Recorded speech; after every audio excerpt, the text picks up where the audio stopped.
Just got it. Recording started. Yay. All right. Okay. Okay. Okay. So why don't You want me I'm to go clear. through that? Yeah, I'm clear on how to get in here. So maybe just the Okay, let me reset the back ion offset. Try this again.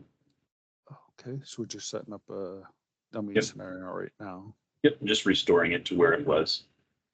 Okay, so in the vac ion readback, you see we have about 3 volts.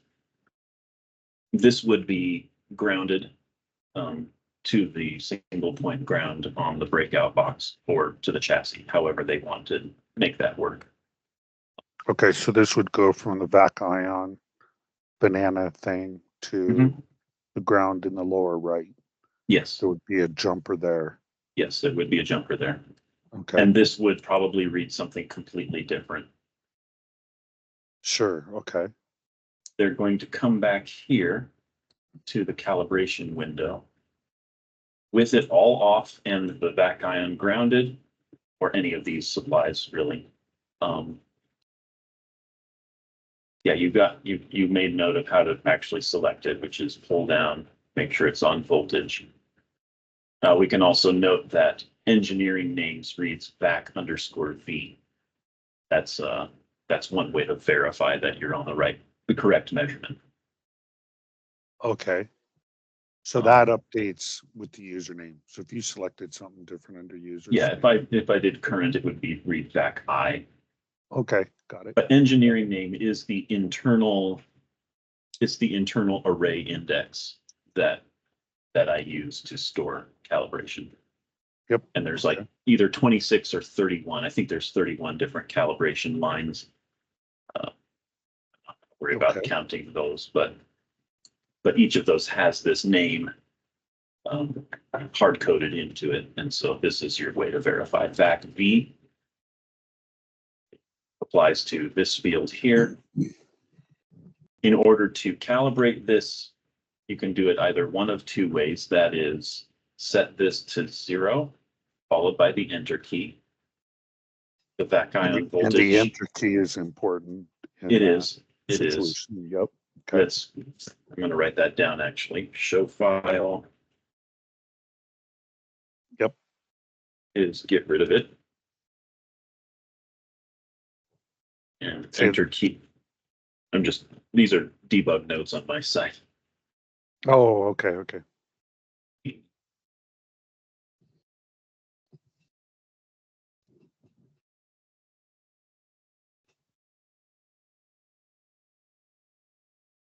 Key press. Can we eliminate the need to apply one additional key press to update the value? It'd be really nice because it's always lagged behind by one arrow click or one enter key, whatever. We type this in, you don't see readbacks changing until we hit another, and then the readback updates. And enter, and now it's suddenly 33 volts, which is kind of crazy. Anyway, enter, 0, enter. We come up to the timer button, uncheck that. We see that readbacks have paused. We can select Control-C to copy, come back to offset, Control-V, enter, then re-enable the timer, and this should read exactly 0. Okay, so if they have the jumper on there, is it more stable? It would be yes. Okay. But this is also 5,000 volts scaling.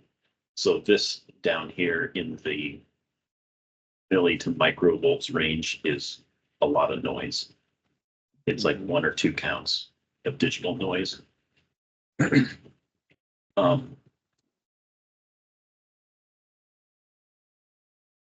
me think. Now, is that section with all the calibration data, is that of use to, is there anything to document in that? Um, other than just say, here's what it is? yes, there is. There is plenty. But at this point, it's probably going to take us another 2 hours. Okay, Not that long, Yeah. but that's yeah, an overestimate. okay. We'll just deal with that later. Okay. Let me restore, and then we'll show the up-down arrow method as well. Yeah, perfect.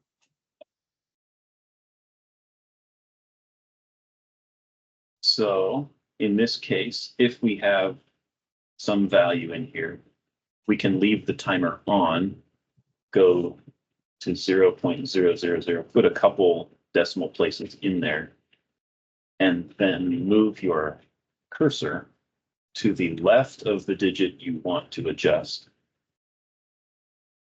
and use the up down arrow keys, and you can see that the readback is now slowly moving around. And sometimes the down arrow key, if you cross zero, the zero crossing point is always a little bit of a problem. But if you remain on the correct digit, it's just one at a time. You can see that the readback is now approaching zero. Yeah, okay. And you can get as detailed as you can get, as accurate as you want. At some point, it's not going to matter. But so that's when we suggest, okay, find a value that just makes your readback bounce around 0.0000. And that will be good enough. Yep. Okay. So enter, and that applies it. Okay. And you would, the arrow keys automatically apply it as well, but the yes, enter just to make sure. Okay. yes. I just use enter key to verify. Yeah. And then you would just step through everything else, and positive anode is right there. You can leave the offset, the old offset in as you'd like, and just use the up down arrow keys to adjust it in. Yeah. Okay. So even though you can do different things, should we just document the arrow keys? Or I think so. because I think you're gonna, chances of like pausing it, copy and pasting it, putting it in, that there's still going to be some fine tweaking. Right. That is that's true. And I saw that where they did the pause copy paste method, and it was okay. But in the end, they just preferred to go arrow keys. When I watched them do it live, I was like, okay, that makes sense. That's how I usually do it too. It's faster if you do copy paste. It's way faster, but yeah, it makes sense to go. The copy paste could be a shortcut. I mean, yeah. Okay, this is especially real close. Now you can dial. Especially with the fact that half the time you're gonna forget to return it to zero. So it's like, oh yeah, this actually isn't calibrated. We have to go, or uncalibrated. I have to go back to zero, then pause it, then copy, then paste, then enter, then turn it on. So there's a lot more steps to the copy paste method than just select, adjust. Okay. So for this manual, should I just do the arrow key then? I think so. Yeah, okay. Let's stick with that. Okay, it seems a little more streamlined. Yeah. Okay, and then maybe note the whole thing of, hey, if you go from 9 to if you cross the zero threshold, either going 9 to 0 or 1 to 0. Just check to make sure your higher significant digit or whatever is. Yeah. Things didn't get goofy. So. Yep. Okay. let me think. There is an annoying one, or there's a couple gotchas in here for voltage. One is this bias voltage. We cannot calibrate to 0. Essentially, the supply does not run at 0 volts ever. And so there's very little point in calibrating offset at 0 volts. Okay. Additionally, pulse top does run at 0, but running at 0 is actually important, and the supplies are energized at that time. And there is a DAC value being fed into the unit. So it's important to calibrate pulse top at a point close to 0, but not quite at 0. Like -5 volts or -10 volts. And then you would adjust offset and have a meter connected to the supply, to the grid output when you're doing pulse top. Okay, now it'd be on the breakout box. Yeah. So pulse top, you can't calibrate it with the supply off, and bias you cannot calibrate offset at 0 volts. Those are 2 gotchas right there. Okay.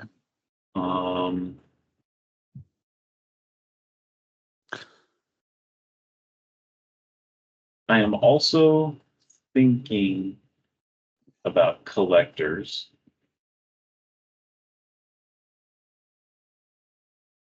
I'm going to try something real quick.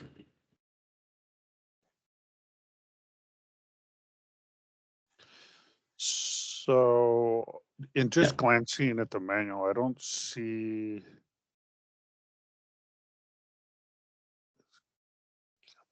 post switch.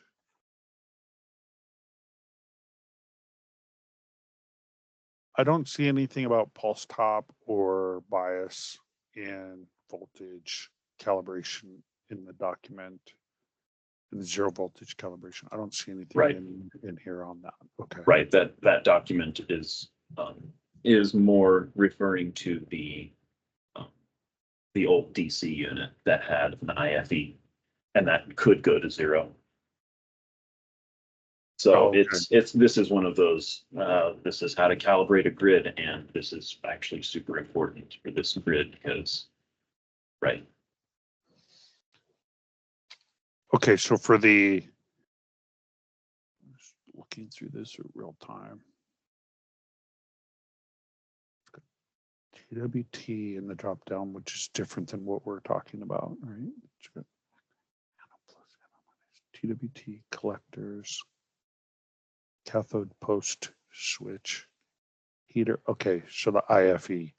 So the IFE in this document, there's a deviation then, right? Is that what you're saying? Yes, okay. Huge one that we'll need to go into a lot of detail with. Okay. And that the IFE is regarding the bias voltage and the pulse top that you just mentioned. Okay. Yes.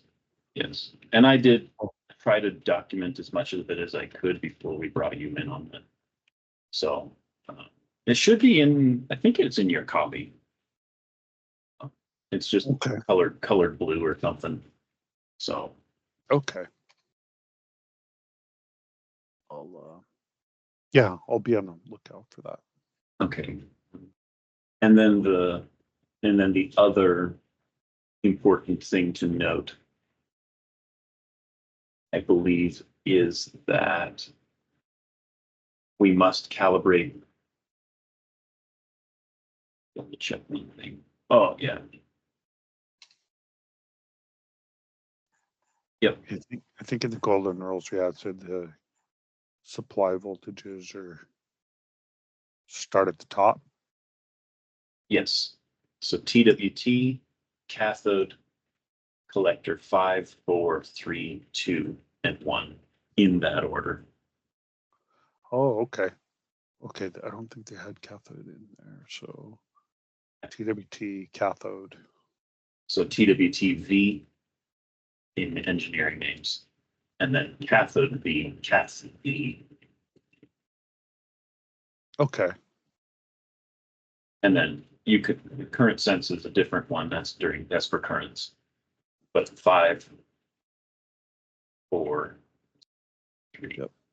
2, because you can see if I go up to cathode and I start adjusting the offset, all the collectors start changing as well.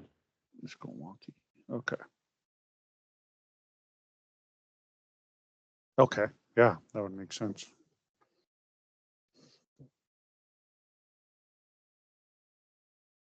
Glad it makes sense. That's what it's doing. Yeah, exactly. Like my disagreement's going to alter it. Yeah, right. Okay. And yeah, that's really it for voltage, at least for voltage offset. Yeah, so that was the zero voltage calibration section. Right.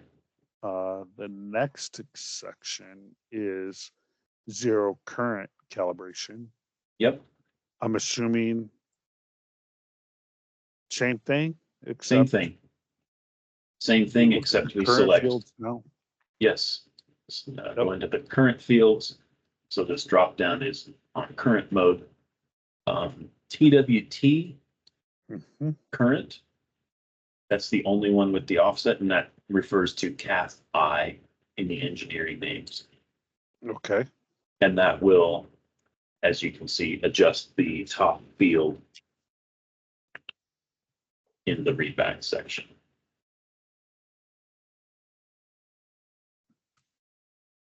So the program values section says 1600 there. Does that matter? Program Should to that say values? 0 or anything? That does matter, actually. Yes, make sure everything is off. I mean, for offsets, you always make sure everything is on. And then for currents, So that obviously the AC is connected, but the supplies are all off. right, correct. And so the program value can be 1600, but it just can't be on. Correct. Okay.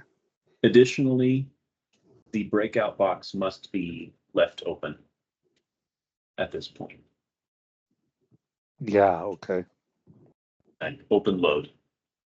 So make sure we disconnect anything like a jumper or a resistive load or anything. Okay, so the jumpers are used on the voltage 0. Yes, But it's all open on the current calibration. Correct. Yep, okay.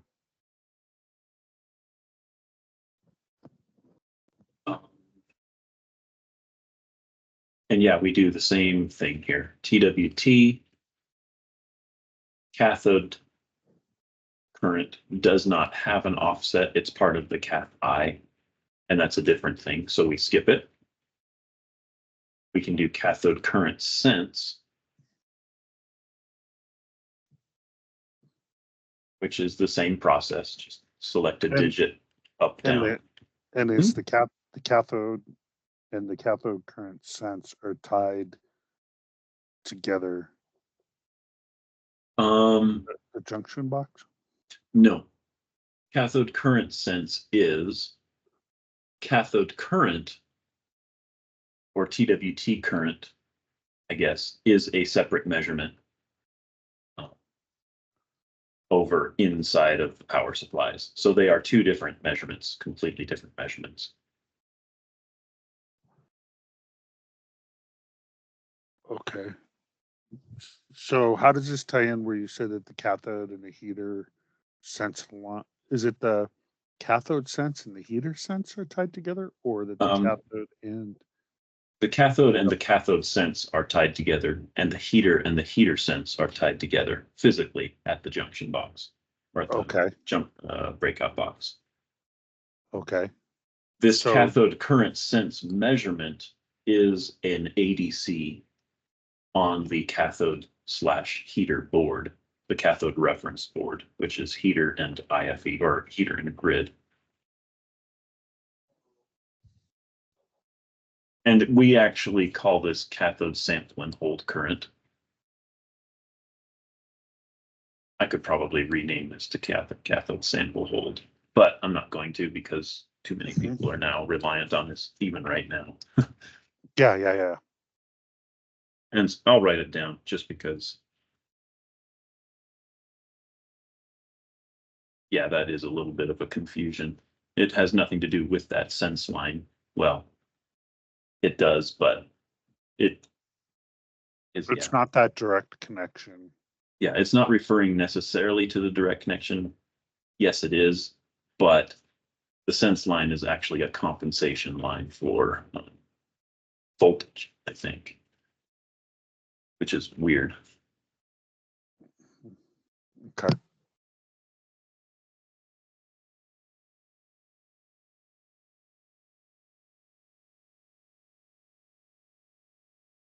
Okay. Well, regardless, I guess. Yeah.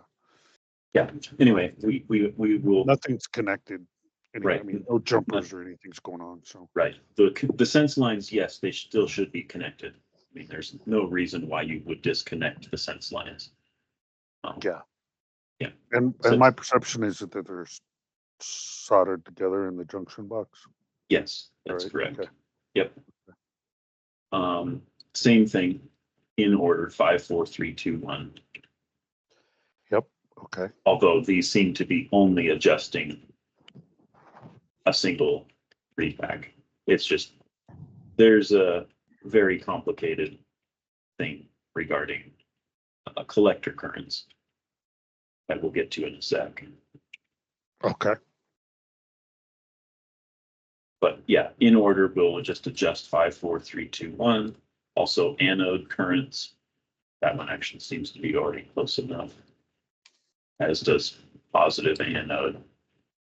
As does back ion. Yeah, I could use a little adjustment, not going to. Heater.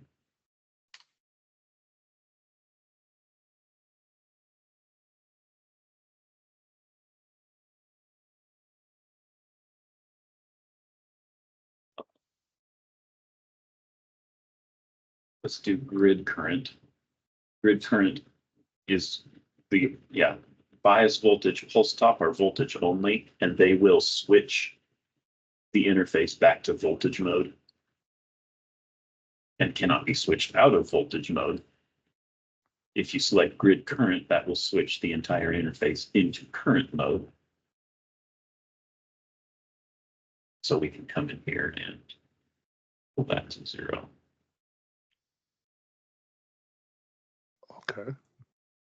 And so it's only the grid current that's Yes. zeroed out now because we're in the current section. Okay. Yes. So we're zeroing grid current.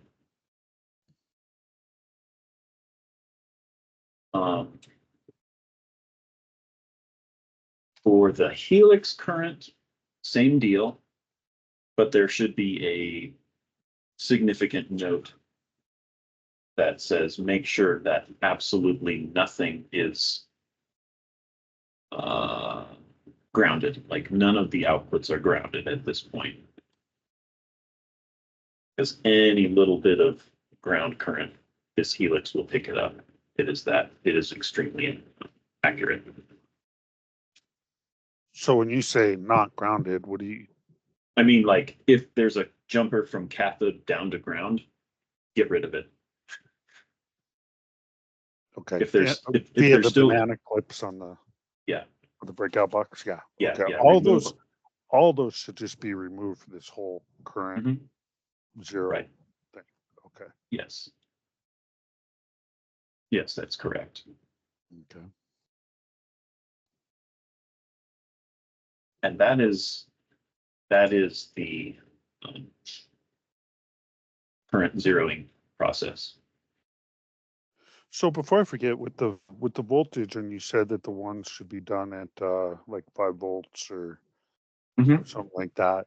Then Yes. that means no jumper. That's correct. There. Yeah. Okay. Well, let me double check that. For the grid calibration, we might be able to do it with a jumper. Now that I think about it, but it's more of a safety jumper. Again, we can't use safety as a legal term, for legal reasons. But Right. Jeff prefers that we calibrate the grid and possibly the heater while shorting the cathode to ground. And that's more for safety concerns than anything. Although it also helps with measurements, just because it brings that cathode reference, because all the heater and the grid are all cathode referenced. So by grounding the cathode, we also get a good grounding point. We don't have to move our multimeters around. Yeah, kind of makes it to zero kind of a Yep. thing. So, Yep. okay.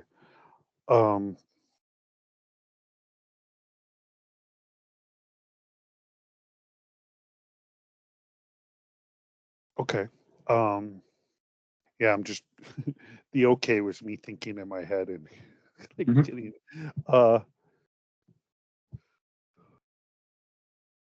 yeah, I see the jumpers maybe being something that we document on the voltage Okay. setting, right? Am I right? Sure. Like Yeah. Yeah, all I of this would. would be going to ground. Yeah. Okay. Yep. Yep. Okay. Okay. All right. Was there something special on some of the current? No, only that Helix current makes sure there is no jumpers on the breakout box whatsoever. Yep.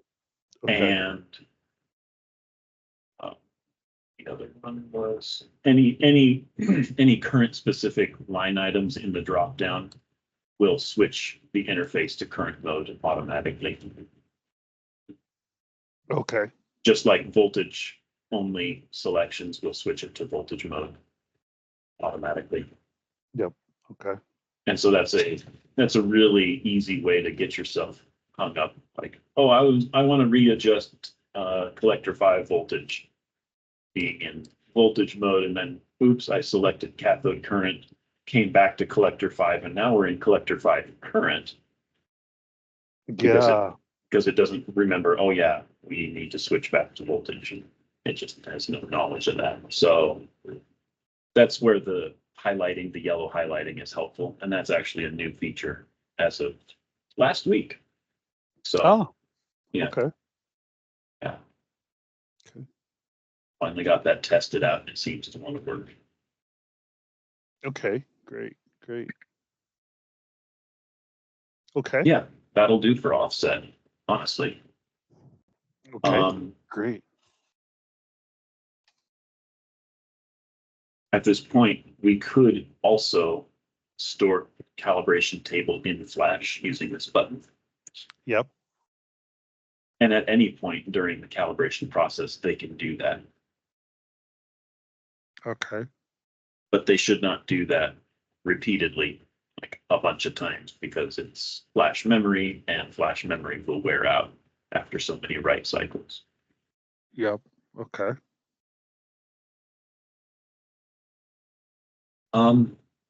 At this point, we could go over straight to gain.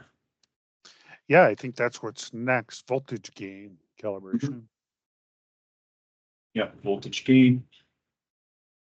So we come back to VAC V in our engineering names, which is just back on voltage. Mm-hmm. We bring it up, making sure set point compensation enabled is turned off. Because if it was on, it would regulate to exactly 2000 volts and keep trying to regulate forever, and you would never get a stable reading.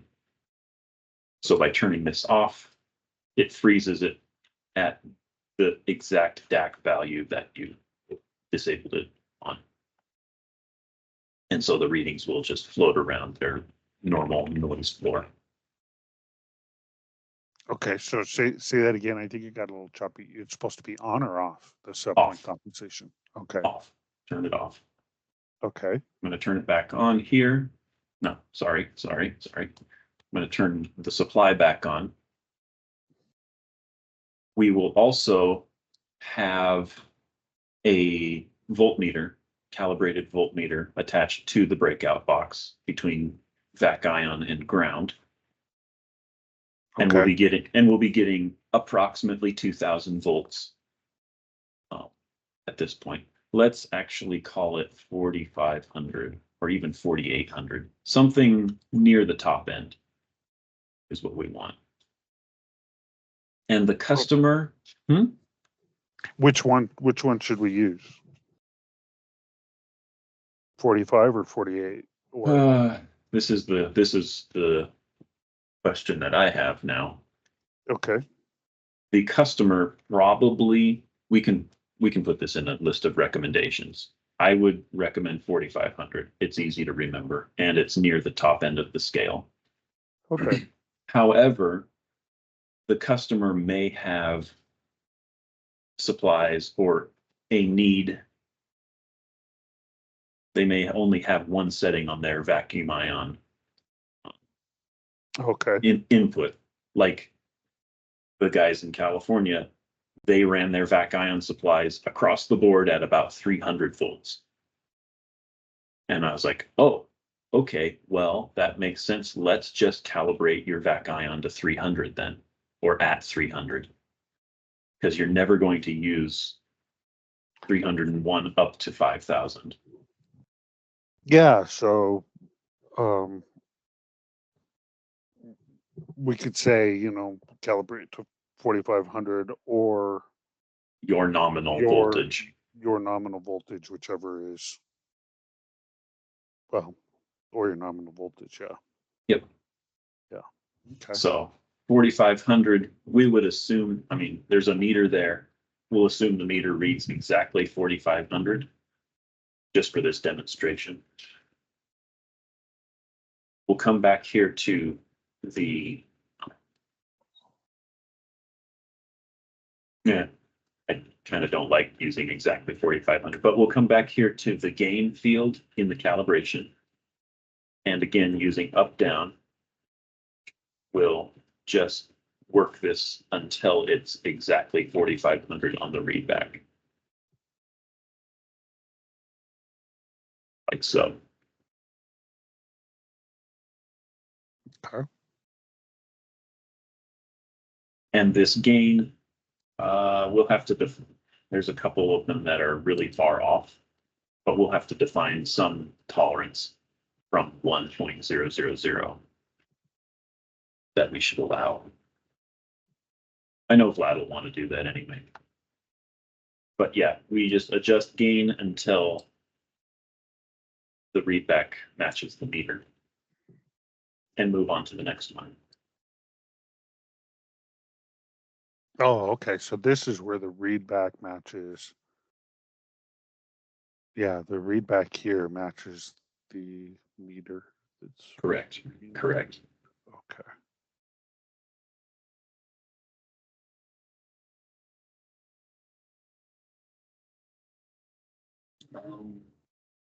So what's the interplay? I mean, if you're adjusting the gain, doesn't that affect the meter? No. No, the meter will stay the same because we have set point compensation off. Okay. Yeah, the meter will always read exactly what's being output. The DAC is never changing with this checkbox unchecked. I see. Okay. So it's not regulating, it's just doing what it thinks 4500 is. Mm-hmm. Correct.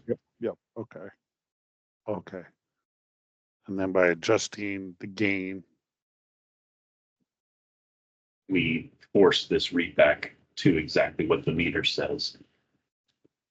And then if the meter is off, who cares? Once the reading matches the meter, whatever the meter says, afterward, you can check this and it will regulate down to, and you'll see your meter shrink right to 4500.00, and they always ooh and ah over that. It's pretty fun. Okay, cool. But I wouldn't say, okay, now re-enable set point compensation to verify, because that's a lot of extra steps and stuff you can miss and forget to turn back off. So it's more just match the readback to the meter give it a good thumbs up and move on to the next one. Okay. And it's that way for all the gain Yes, adjustments. Yep. Okay. yes. Trying to remember again. Like TWT voltage is independent of everything. Well, no, actually, we need to turn that on.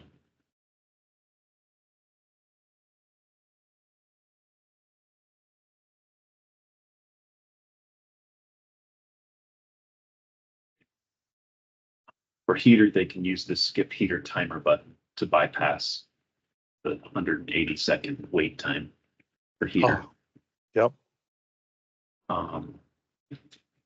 Specifically for heater, it will be important that they have the ground reference at cathode rather than at ground, but also that they have cathode grounded. It's worth it for both. Okay, so they would have a jumper from cathode to ground, and then they would be measuring heater to cathode. Or heater to ground. I would say heater to ground just because that'll make the more picky calibration techs happy if they have their single point ground and they always ground to. Ah, yeah. Ground. Okay. Got it. That's the single point part. Yep. Okay. Calibrating with the ground loop would be cool. Yeah, no, it's not. Let's see. So here we go. We can calibrate heater in to exactly 10 volts, or actually, no, we have a 9.5. So let me go back down to 9. Okay.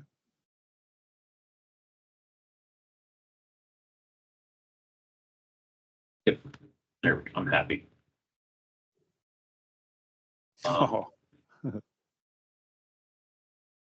It's like a really high-tech, low-tech game. Yeah. Kind of video game feel. Right. It's simplified, but very high-tech. Yeah. Yeah. Let me think. High voltage. Again, I would suggest 9.5 on heater. For the collectors, I'm going to say 2000 on each.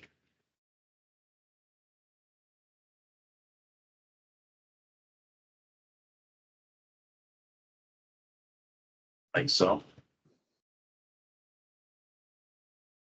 Okay. And that entry follows the same method that we talked about in the manual, where you change all of those and then hit enter. Yes. Yeah. Okay. Let me double check one thing. Just double checking this. Yep. Okay. So TWT is our post switch measurement. And it's the one that is in use when the entire supply is brought up fully. So it's important to be accurate.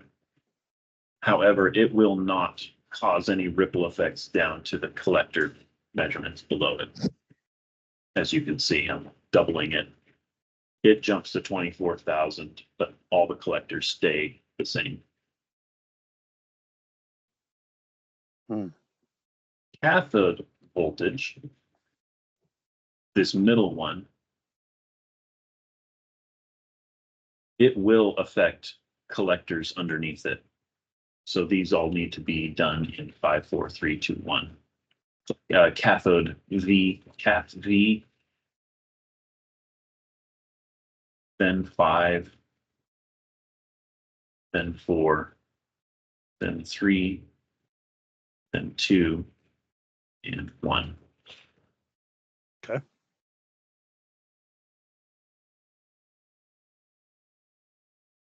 Let's see, I probably need to get going in about 15 minutes. Yep. So let's skip the grid just because grid is nice and complicated. Okay. We'll do that another time.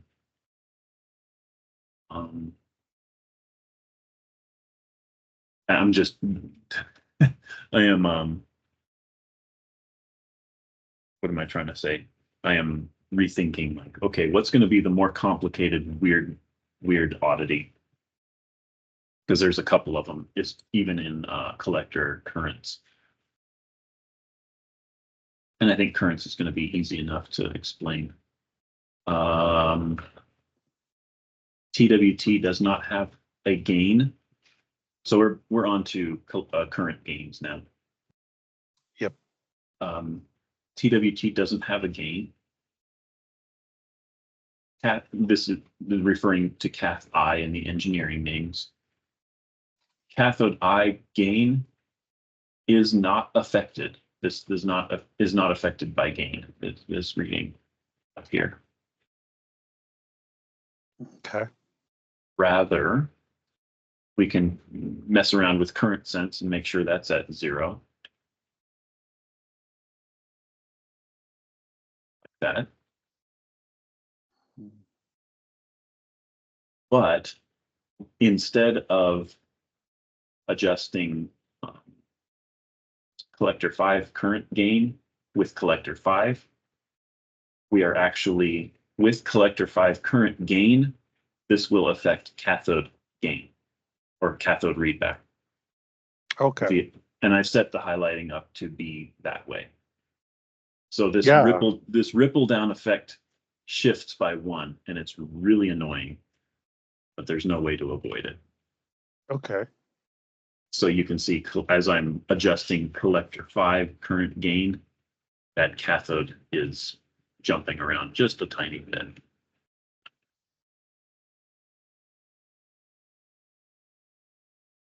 Additionally, collector 4 current gain will mess with collector 5 readback.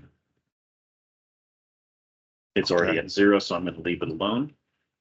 Collector 3, and this is, we're not,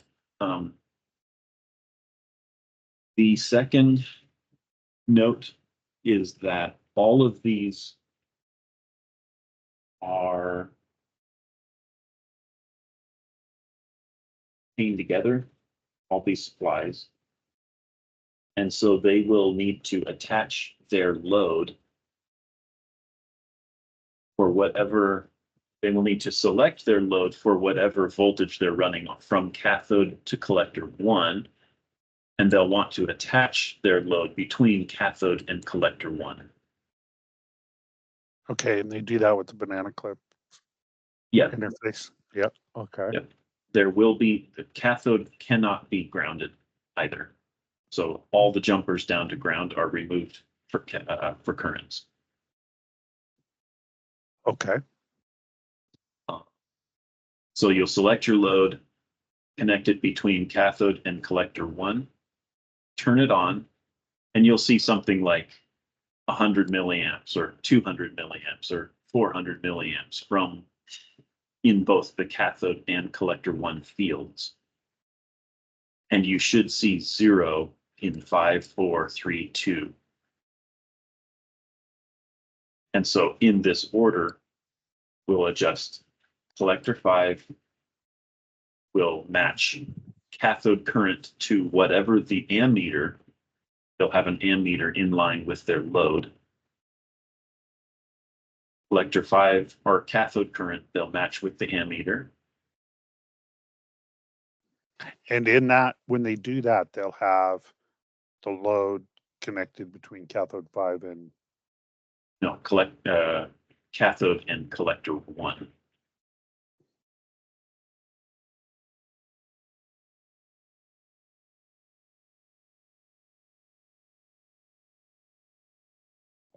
okay, so let's slow down. So Sure. even on adjusting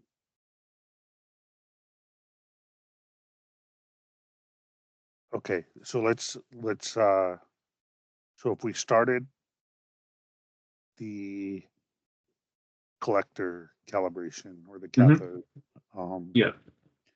then what's the what's going on at the junction box Okay, before this is started. let's just turn it all off. Let's come up to TWT just because. Okay, at the junction box, they are going to connect some resistive load or a triode, but I would suggest resistive because it's simpler. Resistive load between cathode and collector 1 Okay. with an ammeter in line with that load. Okay.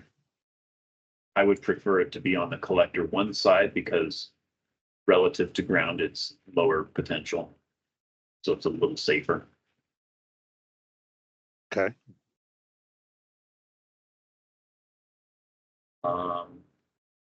With that load in place, they're going to turn on.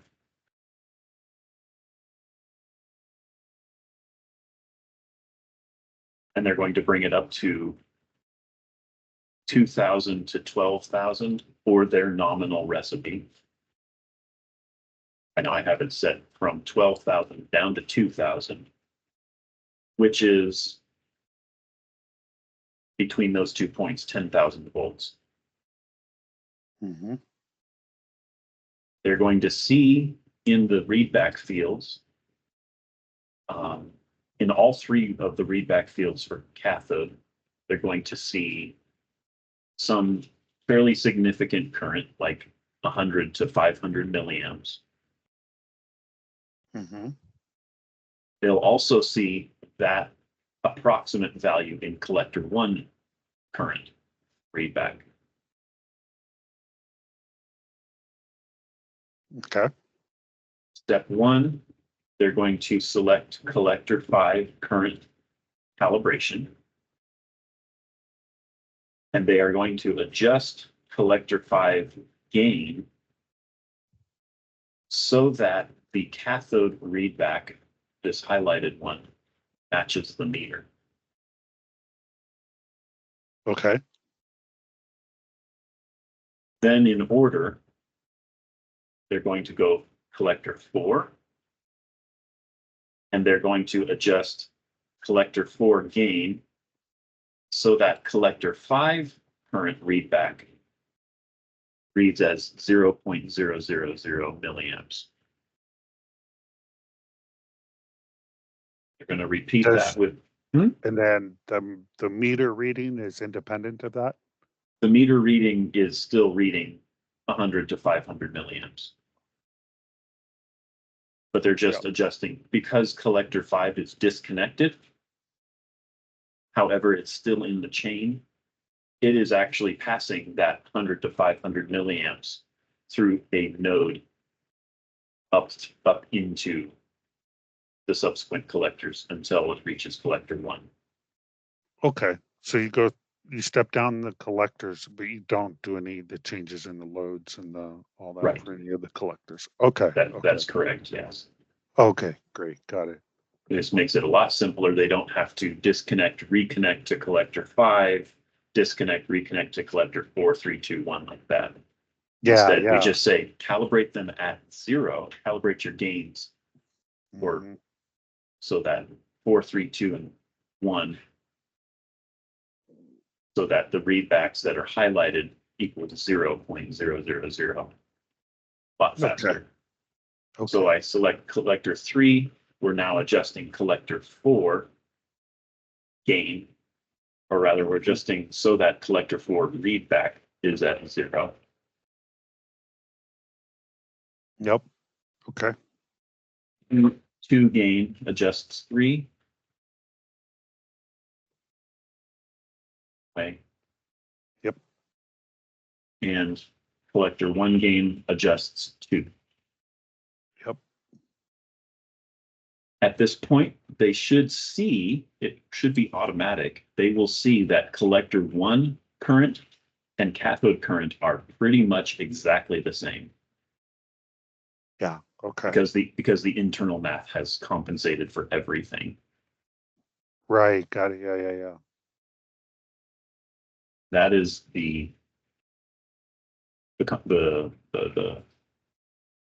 That is the big current game tutorial. Yeah, okay. Anodes, vac ion, they will probably be able to attach a 500K or a 1 meg or a 5 meg load to each of these. And Okay. those loads will be between the supply output and ground through an ammeter. And per the spec in the user manual, anodes can be calibrated at roughly 2 milliamps. Probably should stick to 1.8 milliamps maximum. Just because at 2, you're going to hit the rail and your readings will not be accurate. And same with vac ion. Vac ion has a limit of 1 milliamp. So something like 0.8 milliamps calibrated current is ideal. And they will adjust gain accordingly. Okay. Grid current. Grid current, they will want to run, I think it's 200 ohms. And they will want to run that through a forward biased, they will want to run that directly into cathode, from grid to cathode.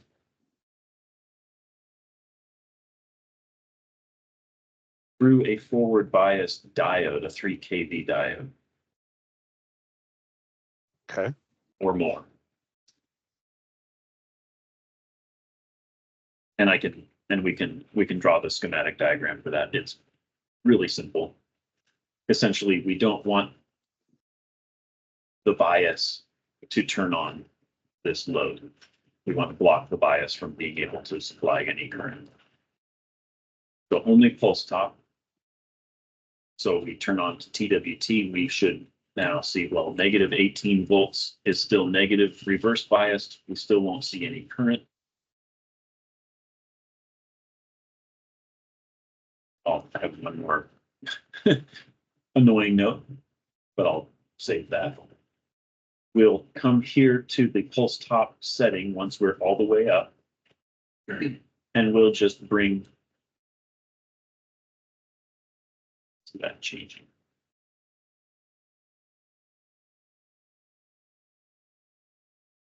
Oh, because apply arrow adjustment immediately is not on. It was anyway. So we'll take this up to 0.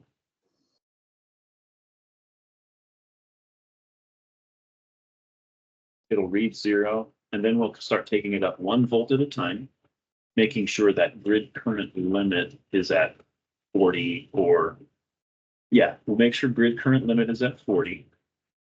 We'll bring pulse top up, up, up, up, round about 3. This will start to show significant current, like 0.2 milliamps or so.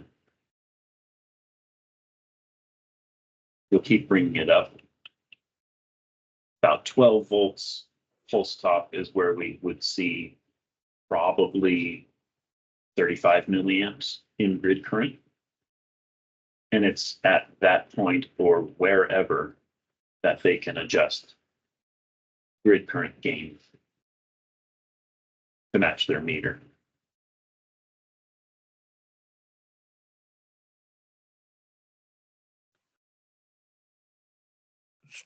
So you said that it'll hit 35 milliamps or whatever. Yeah. Is it at? Are you looking for 40 milliamps, or are you looking? No, I'm looking for something near the limit, which is near the limit. Yeah. Yeah. Okay. But not over. Because if you hit 40 milliamps, this thing's going to fault and shut down. But Yeah. if you Okay. come up to like 80% of that scale and calibrate there, that's what I would usually do. Okay. So use 35 milliamps as. Yeah, that's my adder. That's, or that's, near. that's my calibration point. Okay. It turns out Again, it's that, that upper limit. before right. the- And again, they might actually not want to calibrate there. They might want to calibrate at 1 milliamp. Just because grid is never supposed to have any current ever. I mean, current on a grid means the grid melts down. Okay. So, so they want to see this grid current down into microamps I see. or even less. Mm-hmm. So So they lower might, cal might be better. yes, Yeah. lower cal definitely would be better. One thing to note for collectors, anodes, and grid and cathode, they will want pulsar timing to be CW or 100 rather than 10%. Like you can see here, with it fully on, I just changed to 10%. My readings jumped by 10x. Mm-hmm. Yep. Okay. So make sure this is at 100%. That way your meter will be accurate with the GUI. Yep. Okay. And then you would just calibrate it in from there. Well, I'm really glad we recorded this. Me too. Me too. I know it's a lot. There's a lot of stuff here. Yeah. Yes. Yes. Helix. That's a little bit complicated. I think. How Well, bad and I is think it? we got a minute. Okay. Yeah. Left. So Let's leave Helix just because that and the what was the one we skipped? Oh, the grid bias and pulse stop voltages. Those require a little bit of explanation. So okay. And was that the voltages for the offset or the gain or both? gain. Gain. Yeah, Okay. we did offset. We did offset completely. Yep. Okay. So grid pulse, grid bias, gain, voltage gains. I won't talk about those at all. Helix, won't Current. talk about. And I see it's got some fancy canister photo. Yep. Yep. Thing. So,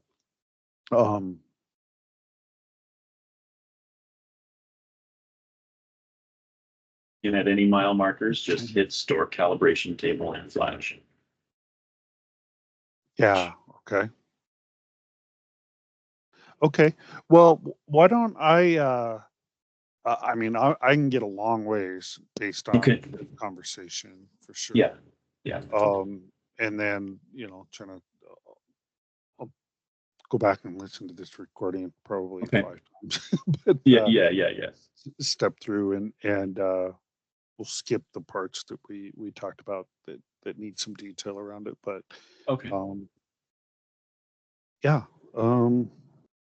And I'm also thinking like, oh yeah, they were talking about, oh, can I make calibration recipes? Yeah. Can I store those outside of the user folder? No. So I made this feature, which was load recipes that are outside the user folder. Which was, yeah, that I added just yesterday. Okay. Per the customer request. What else were they saying? Yeah, not much else past that. Okay. Does that alter anything that we would document? Or no, not necessarily. Okay. Okay, cool. Well, no doubt there'll be some questions that come up, but Okay. Yeah. I'll use this. I'll look for the documentation additions that you had made. It sounds like you made some changes in the cal. Oh, a couple. Document? Yeah, Okay. a couple. Okay. That grid one is the big one though, because yeah, that's a completely different process from the one that's written in there. When they say, oh yeah, IFE is just as simple as heater, just ground the IFE, do offset, open the IFE, turn it on to like 80 volts, adjust the gain, then it's not that simple anymore. It's quite complicated. So, Okay. Okay. and especially the grid current with the reverse bias or the forward bias diode. That's that blocking diode is necessary, and it has its own specs and that kind of thing. And I have an ideal, on our end at least, an ideal load that they can make / use. But if they come up with their own, that's fine. Okay. And then did you say that in the document that you sent me, that's noted? I thought it was. And I can send you the latest copy of my document because I thought I had that all written out. Okay. Okay. Well, if it's easy, might as well. And then Actually, there it is. removes it. I have it open right here. If I go down, bias pulse top. okay. I've added bias pulse top. Yeah, let me I can just send you this document. yeah, let me see what I have. Yeah, I don't have blue stuff in mine. Okay, then yours is old. Okay. Yeah. Okay. Great. Yep. And of course, they'll want a load like that or a divider like this for everything. For everything high voltage, they'll need a 30K divider or a 15K. It doesn't matter, but I would suggest the 30K or better. Okay. Okay. Yeah, we'll make an equivalent. Yeah, we'll have as to well. talk about that. So Yep. Yep. okay, yeah, perfect. Well, yeah, send me that. That'll Okay. help clue me in, 'cause I think I don't know. It's whatever. Mhm. Yeah, you send me that and I'll have the most recent. Okay. Then okay, we'll just go incremental on this. So I'm hoping to work on this this weekend, so I'll have a little more visibility, and then Awesome. somewhere. Yeah, I had to check in with the family, but I got kids graduating from college Oh, somewhere nice. in May. So Congratulations to them. yeah, good deal. So I'll find out from them, or I'll communicate schedule and all that stuff. Kind All of right. try Yeah. to set some expectations around this. And then if you could send me a link to this recording, or send an email if it's not Yeah, too big. I'll figure out how to extract that and then publish it and then give people a link. Yeah, cool, awesome. And All right, man. I just sent you the latest copy of that document. So Okay. it should be in your inbox right now. Great. Okay, cool. All right. Well,